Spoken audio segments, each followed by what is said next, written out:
त्यानं हे काम होणार नाही, टीमवर्कनंच काम होऊ शकतं. कारण असं म्हणतात एकानं 100 पावलं चालून क्रांती होत नाही, पण 100 व्यक्तींनी 1 पाऊल जरी चाललं तरी क्रांती होते. आजचा दिवस येण्यासाठी जवळपास 7 ते 8 महिने गेले.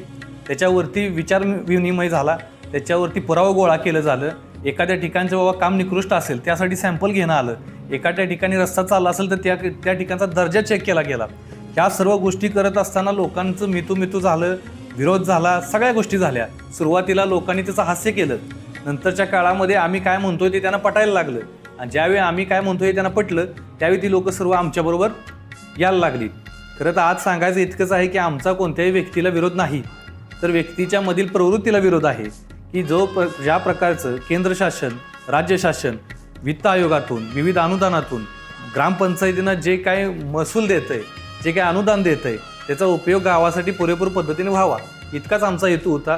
आणि आता सोशल मीडियाचा इतका चांगला वापर आहे. आम्ही हे सर्व करत असताना एक टीम तयार केली, कारण एक